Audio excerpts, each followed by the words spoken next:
Got a quick sneak peek of probably the most beautiful image in the world in my mind. This is the motherland, 54 countries, Kenya is right here. I love that flag. So we're basically going to talk about economics and technology with a pinch of politics, both in Africa and in Kenya in particular. First thing, oh yeah, check this out.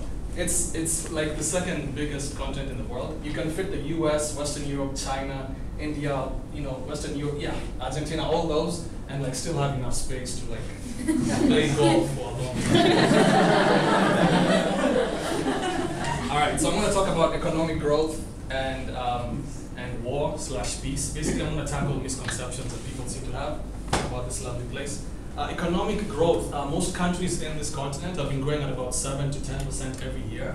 Poverty has been going down. It's like maybe at 25% now. The population lives on less than $1 a day. The war thing we can talk later. All right, equality. Gender equality has always been a traditional African trait. It became a little more unequal after capitalism and organization started to happen. But things are improving. More girls in schools. In some countries, there's more girls in colleges than men. And AIDS is going down too. That was the next picture. All right, I'll talk about success stories. First one is Rwanda, tiny country, East Africa. Most of us know it from 1994 genocide. A lot has happened in the past 15 years. A lot of really good things. This is their capital, Kigali. Right now, they have a really good leader, like really good, and half the kids have laptops. Yeah. Botswana is in the south. Their capital, once again. It's probably in the same level as Portugal and South Korea economically. They have like tons of diamonds and a bunch of really good stuff. 90% literacy. Economy keeps growing at about 9% every year. So it's definitely a place to check out if you ever want some dry land. All right, this is Nigeria, yes. Known for all the wrong reasons mostly. But 200 million people, their economy has been growing like crazy. I think it's number 37 in GDP in the world. And in the next 10 years, a lot of projections are saying it's going to be the fastest growing economy in the world. So really great stuff. Ghana is right next to Nigeria. It's probably the country that's most similar to Kenya, economically, politically, etc.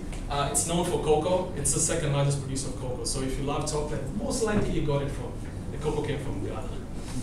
What else about Ghana? It's a really cool place. It's really humid. Yes, Kenya, Nairobi. That's where I was born and raised. Well, not there, but somewhere. What can I say? 40 million people. 70% of the people there are under 30. It's an incredible place. Exports, tea, coffee, some of the best in the world, and of course Obama. We do that. We export presidents. Some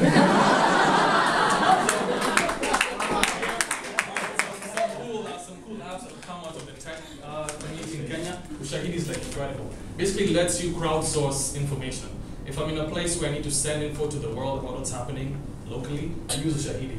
Phone, text, email, yeah. This is one of the first incubators in Kenya, in Nairobi in particular. Basically it's a space for developers and techs to just meet up and code some really great stuff in new product launches. It's been around for a year. In just that 1 year, they've turned out like 2,000 developers, like really hardcore guys.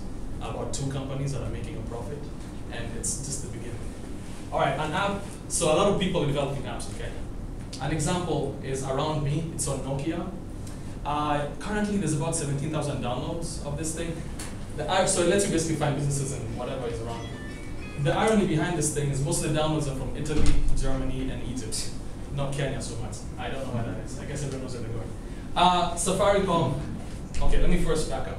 M-Pesa is probably your biggest, most famous mobile money platform. It's the biggest such thing in the world and the most successful one. Safaricom is the operator that runs M-Pesa. M is mobile, Pesa means money. So anyway, yeah, they make a lot of money. This just happened like a month ago.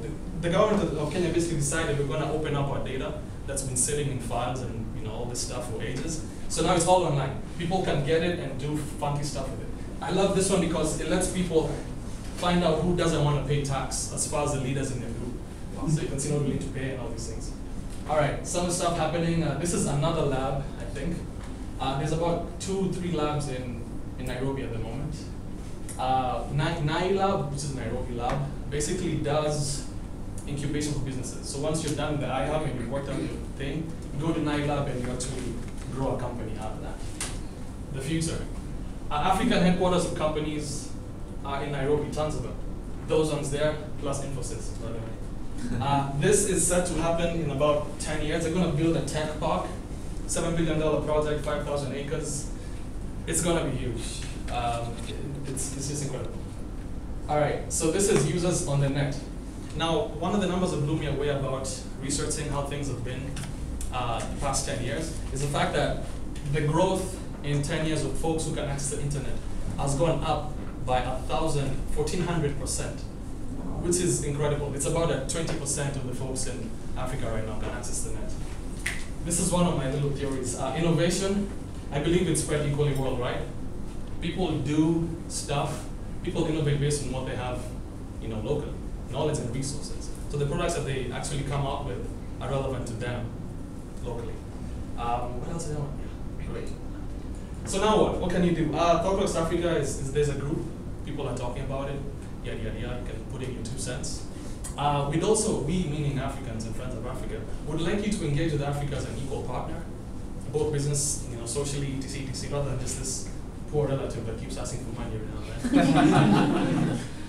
Thanks. Of course to you, because you sat there for 6 minutes and had me throw numbers at you. Kenya, I was born and raised there. Like I said, I wouldn't trade it for the world. Incredible experience. And of course, Africans and Friends of Africa who believe in the potential of Africa and are doing a lot of things to make it get its rightful place on the world stage, which will happen. Back to that.